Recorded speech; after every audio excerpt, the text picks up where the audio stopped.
Dumayo sa bayan ng mga matatapang at subukan ang mga ipinagmamalaki nilang lutuin.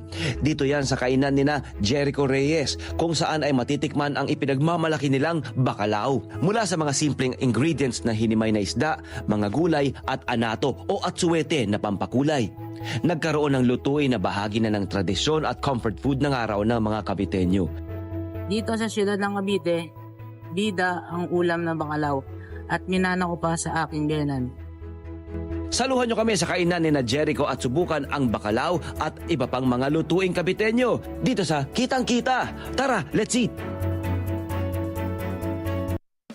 Ayan na, my friend! Naririnig ko na ang pagkikisa At ni naaamoy Jericho ko na, Reyes. para kang nasa Espanya. Ay ba? Espanyol! Di ba? Ay, welcome natin si Ginoong Buenos Jericho dias. Reyes. Buenos dias! Hasta luego! Ayan ha. Naku, ang ganda nitong niluluto niya. Good morning muna sa'yo, Jericho. Ay, good morning po sa inyo. Kumusta ang umaga mo? Okay naman po. Kumusta ang pagkikisa? So medyo okay naman po yung pag-iisa. Alam mo, sorry ha, kasi yung mga ganitong dish, ang mga nakikita ko na nagluluto nito, yung mga medyo nakatatanda na no? Pero si Jericho mukhang sanay na sanay. At ang niluluto niya ay bacalao. Ayan. Okay. Ano na yung nilagay mo dyan ngayon? Ito po yung tinatawag na labayita, bacalao kung tawagin. Okay. Ano yung ginisa mo kanina? Unahin po natin syempre yung Sibuyas. sibuyas, bago kamatis. Bawang. po. Saka kamatis lang. Traditionally, sa Spain kasi, ano yan, sa mga País Basco region, di ba? Sa mga Basque cooking siya, Catalan cooking siya. Talagang meron yan. Kasi nga, dati sa Europa, hanggang ngayon, ang mga meat, isda, karne, kinukure nila gamit ang asin. So, salted yan. Kailangan ibinababad sa tubig. Salted na labahita. Oo. Doon sa Europe, sa Spain, codfish, okay, barakuda. Pero sa atin, labahita, no? Sa Opo, Cavite. labahita po. Oh, Ano marami yan dito ay isda. salted din? Apo, pero ang ginagawa po siya, binababad po muna siya ng overnight bago Para umangat yung asin kasi maalat siya. Salted Maalat talaga siya. masyado yun. Inaasin na, Ay, pero alam inaasnan. nyo, ang bango kung nandito kayo, Napakabango. napakabango ng pagkakagasan niya. Usually olive oil ang ginagamit pero sa atin okay lang ang cooking oil, ano? Oo. Regular Ano oil, na yung okay susunod yun. mo dyan Ano ngayon? susunod? Atsuete!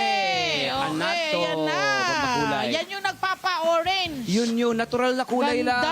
Di ba? At kamatis ang labanan. Kanino mo natutunan to? Bale, natutunan ko po sa biyenan ko. Jenan mo. Opo, bale yung, Yung pangalan ng Jenan ko. ano po, Josie po. I love you, mother. I love you, mother po. Ay! Ang saya na Ang saya. magkasundo kayo ng iyong, ng iyong mother-in-law. And then, gaano katagal ang pagluto niya para mapili na? Mga ano po, mga 25 to, Oo. mga 20 to 25 minutes lang po. Napansin natin, syempre, walang asin na kailangan, walang papaalat kasi yung mismong isda, kasi Maalat nga salted na. siya, o kumbaga dinaing yan eh. Yeah. Dinaing yung isda eh, no? Kaya may alat na siya. Itong garbanzos Dapat po. may garbanzos. Nasaan yung kanin?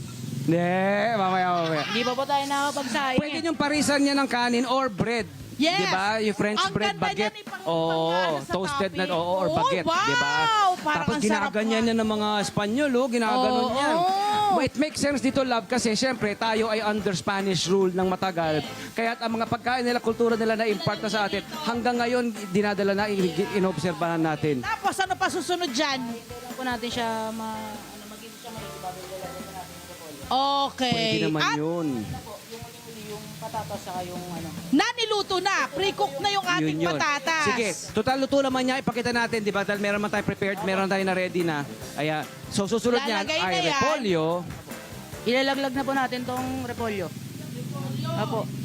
Ano nga, may tamang technique ba ang pagluto ng bacalao? Or itong iyong proseso mismo ngayon na pinakakita sa amin, yan na ba yun? Isa ano po, iba-iba po talaga yung pagluluto eh, opo. Oo, pero traditionally tama yung ginagawa niya. Traditionally, igigisa mo lang naman yan sa bawang, sibuyas at mantika. Opo. Actually, wala nga sibuyas yung iba eh. Para kailangan po kasi yung hindi siya malansa. Oo, yun lang yun. Kaya Tapos dapat kamatis. naigigisa ng matindi. Oo. Ayan, okay. Tapos, meron daw sila kasing karinderya, my friend. Oo nga. Ayun. Ano pa? Ano yung mga ino-offer nyo mga food dito? Bukod dito bukod dito sa, ito na yung bacalao. Tignan nyo na yung bacalao na yan, di ba? Opo. Bukod sa bacalao, ano itong ino-offer natin? Tinatawag na ano po, minedensya di kasoy po. Wow! Hindi siya, gusto ko to Opo. Ilan lang to nagluluto nito Opo. Hanip yun O, ito naman po. Yan po Ito, ang tinatawag na lutsya tay carne con sarsa po. Aba, para siyang ano, no? Para siyang mechado, para siyang ano, no? Saltado, no? Opo. Yes, ito naman. Yan po ang tinatawag na pansit pusit, pansit negro po ang tawagin dito. Yes, oo. Bago yan po ang Tapos nagiging kaasim niya. kamyas Opo, dito, sa- panalo. Magkano ang bentahan? Halimbawa, itong bakalaw muna, dito muna tayo sa bakalaw. Ang isang Usually order po, ang niyan, bentahan po talaga namin yan. 70 lang po per order. 70. Pero halimbawa, mga espesyal na okasyon, di ba? Ano ba kung gusto namin isang tray? Ganyan. Pag isang tray, mga pumapalo po ng 800 ganun po. 800 to 1,000 yun. Aba, pwede naman yun kasi for sharing naman sa pamilya yon. Oo, nice, nice, nice. Okay, kumusta niluluto natin dyan? Lovelia Anyover? Ang bango-bango ng iyong ang bango-bango ng kanyang niluluto rito. Friend, Oo. kailangan dito ng maraming kanin, tsaka kulay puting kanin. Oo, bagong luto. Tapos buhaghag. Susunod naman, Ilalagay mo na. Ayan na, ilagay na natin. yung luto nila ng bakalaw dito, mas, kumbaga sa English, mas hearty. Mas hearty, mas nakakabusog. Mas nakakabusog sa tiyan kasi merong protein, merong carbohydrates. Di ba? Meron tayong gulay.